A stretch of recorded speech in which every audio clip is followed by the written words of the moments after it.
Okay, great. So, welcome to the Honesty Through Emotions Community Learning Hub module today, one of our core modules in our Peace and Justice series. So, I'm going to take you through the module today. So, with all of our modules, the Honesty Through Emotions comes with the journal for the client or the participant. This is a private journal that can be printed out and given to the participants ahead of time. Or if you're doing this virtually, this is something that can be downloaded and sent to them, emailed to them. Each participant would have their own private journal, and this is a place that they can turn to throughout the module. There are various journal prompts if you're familiar with using the hub throughout every module. So, this is a great opportunity for the youth to just have some independent reflection, answer some various scenarios and prompts. And toward the end of the journal, there are various different resources that the participant can follow up with on their own time if they wanted to do any further learning about this topic. We also provide just a blank space for them to take any notes or do any doodles, whatever helps them pay attention throughout the learning content. If they like drawing or coloring, we provide that as well, just as a way to keep their hands busy if that helps them with their own specific learning.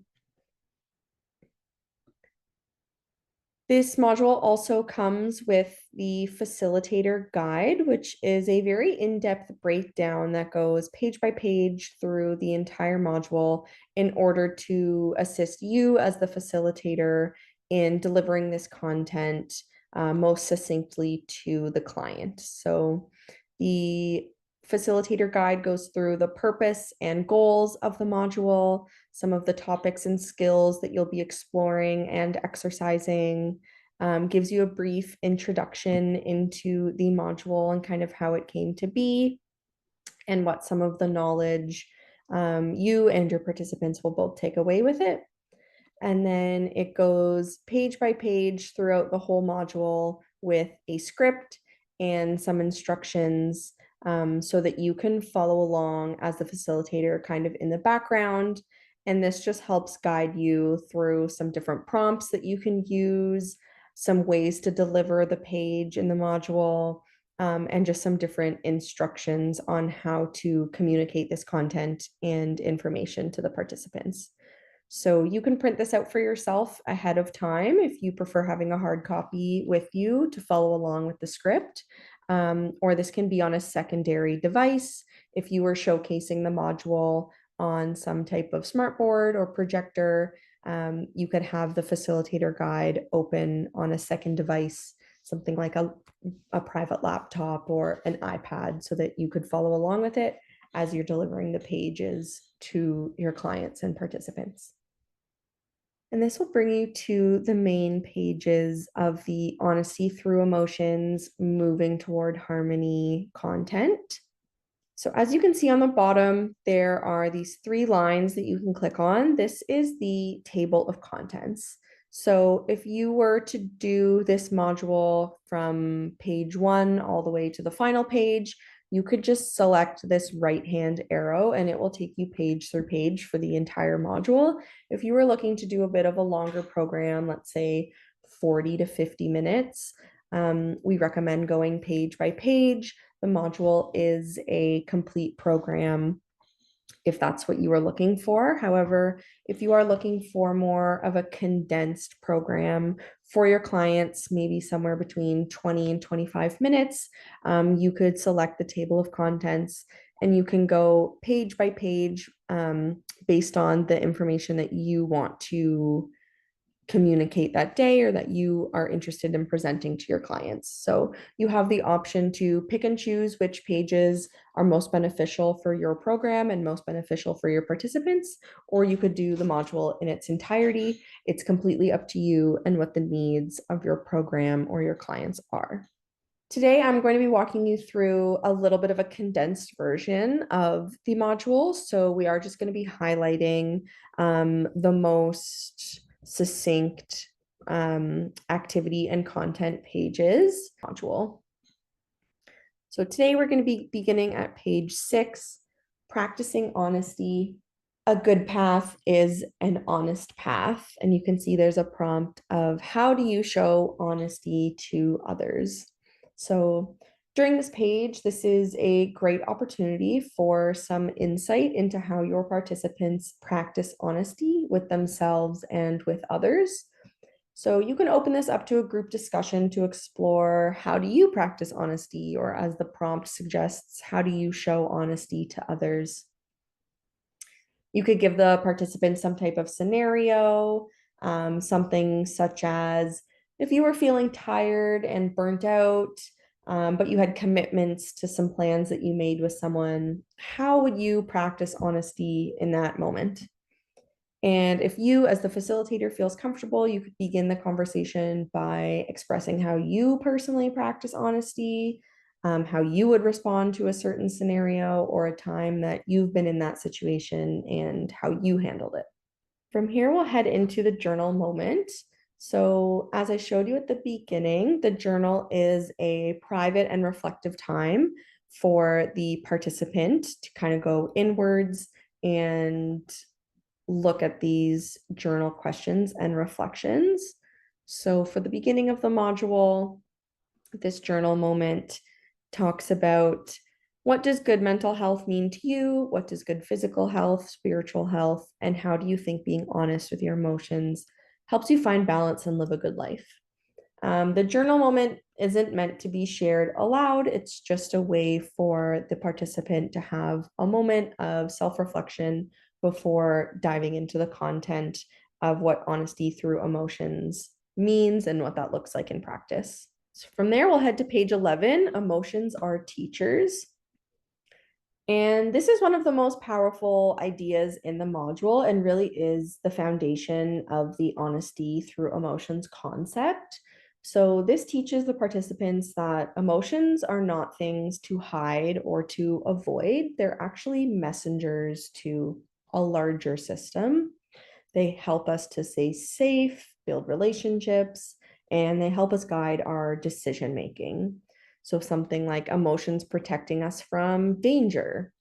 So, a dangerous situation can result in an emotional response that manifests in physical, emotional, spiritual, and mental responses.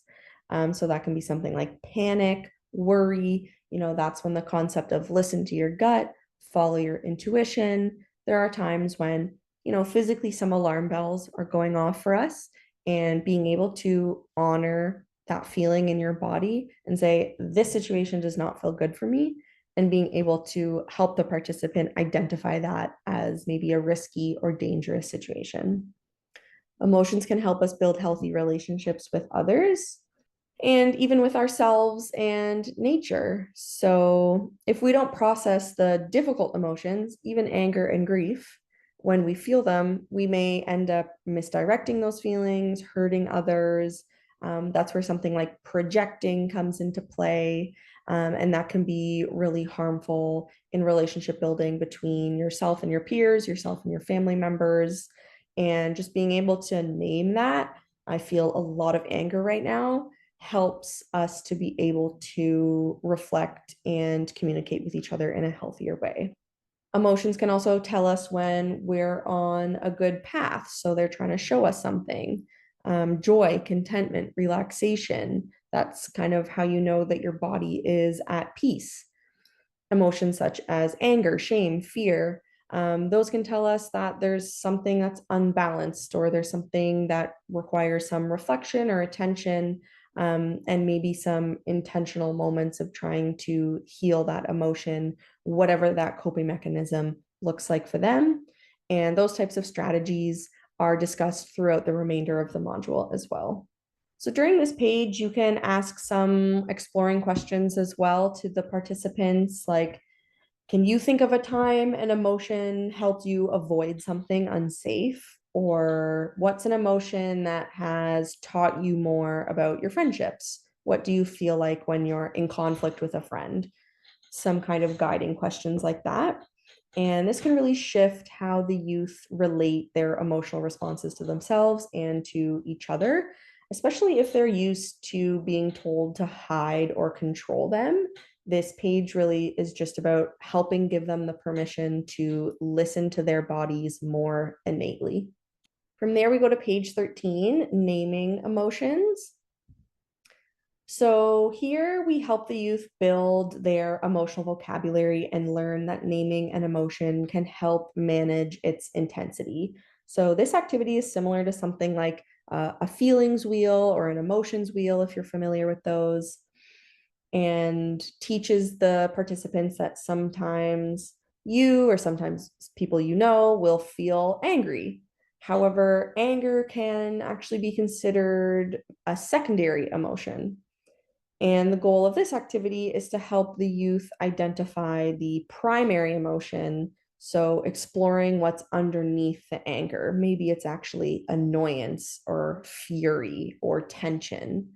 So, helping them kind of dig down to that second layer to figure out what's underneath the sadness. Maybe it's fatigue, maybe it's worry, maybe you're just feeling a little bit bored and you don't kind of know what to focus on, and your brain is just aimlessly searching around. So it's kind of helpful to go through each one of these prompts with them and kind of look at these emotions as a category. And within these categories, there are some primary emotions.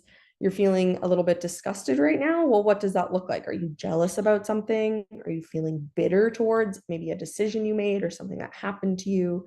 And just trying to more narrow down exactly what it is that they're feeling.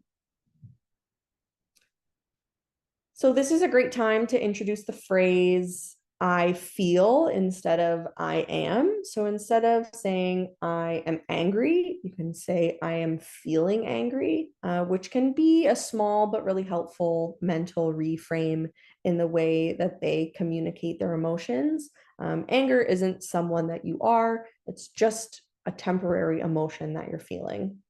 And as important, same with happiness, love, those more positive emotions, those can also be temporary. So, anger doesn't last forever, neither does happiness. They work in tandem and they both come and go. It's just important to feel it, honor it, express it. So the following page really helps put the secondary and primary emotions into actual practice for the participants. So this activity gives the clients some different scenarios to consider and explore how they may feel if they were presented with this situation. So which emotion would you feel if you found a well-paying job? If your child was sick? If you lost your job? If you helped others in your community?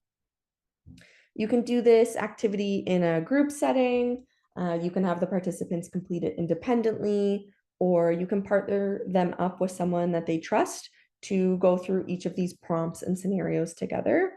You can manually write in the text field some emotions that would correspond to that situation and why your child was sick. You can also find some more relatable examples as well.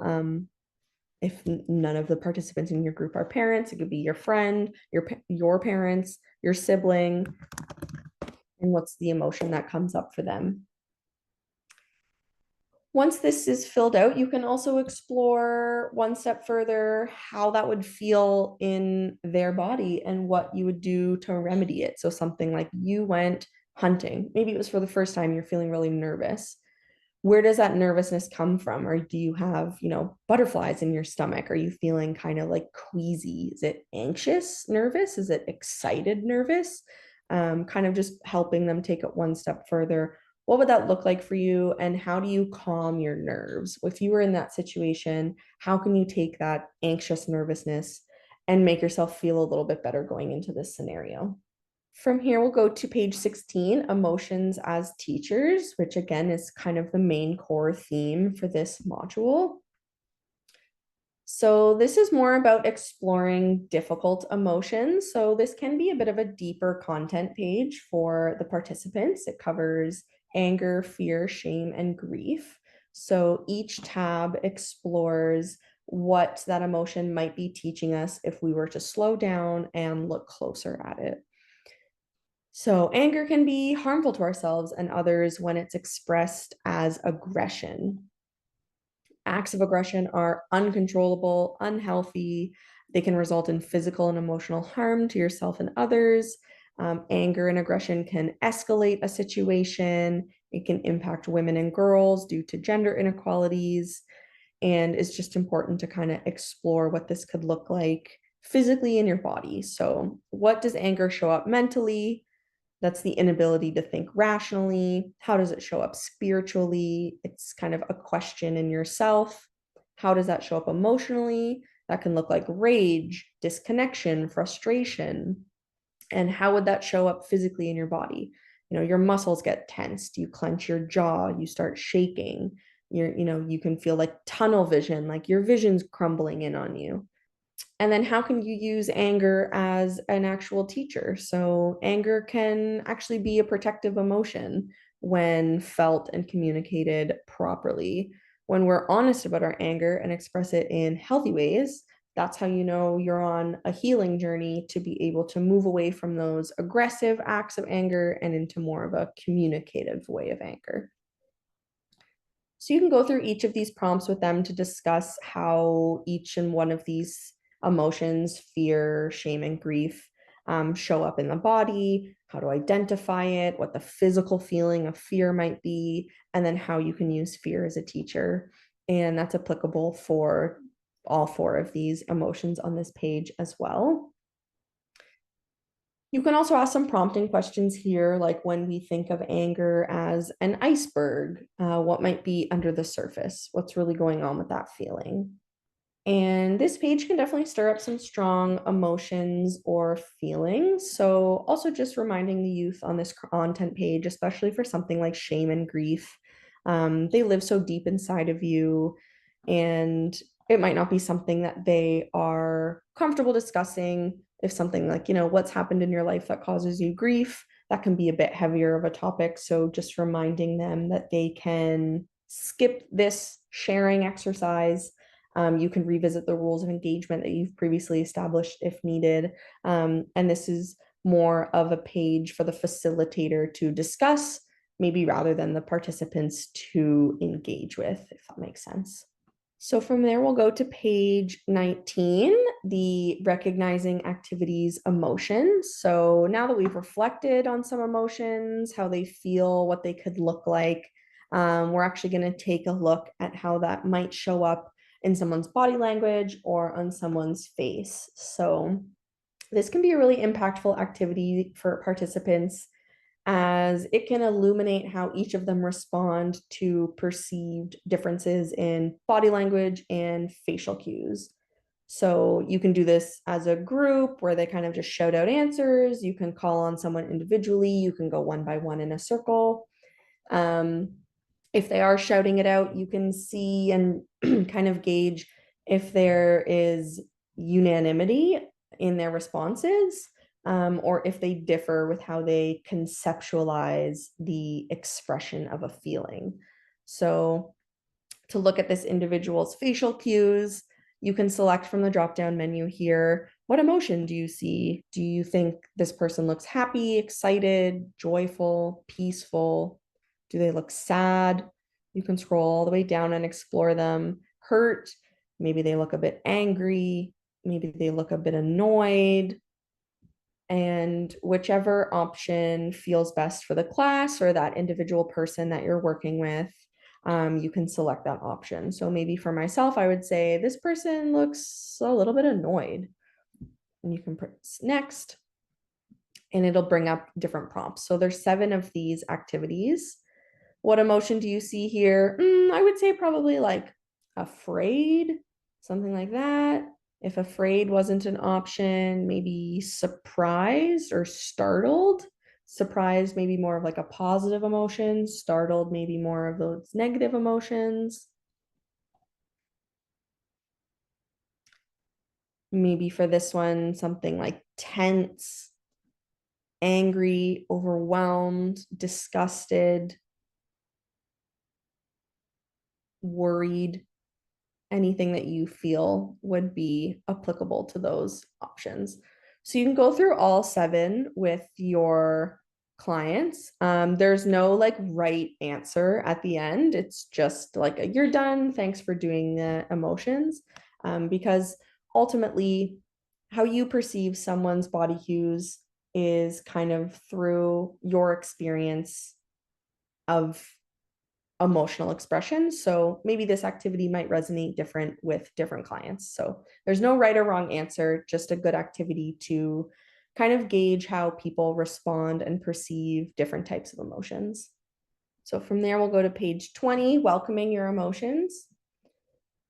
So now that you've gone through how to identify, acknowledge, and name emotions, this is just a really brief page that kind of provides some great mantras for giving the participants just the permission and the allowance to welcome that emotion. So, in order to fully process a feeling, it's imperative that we allow ourselves to feel it. So, just suggesting these types of sayings like, I welcome the anger to guide me, it can be a very powerful practice once it's applied in their lives and kind of becomes a bit of a habit for them to remind themselves of these little sayings when they're in a frustrating or upsetting situation. This page introduces the stoplight model for emotional intensity. So we can use anger again as the example.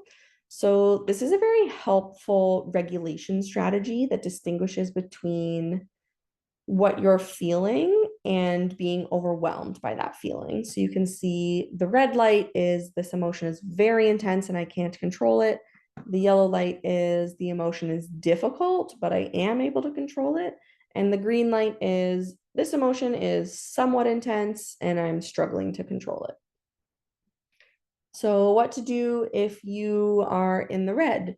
You can practice stop. So, stop means stop, take, observe, and proceed. STOP. And if you have time with your clients, you can press this play button. And this brings you to about a 6-minute YouTube video that explains the stop method in more of a mindful practice and how to apply this to your emotions and your life. If you are in the yellow or the green, you can practice using an I statement. So I feel upset when you put too much pressure on me, something like that.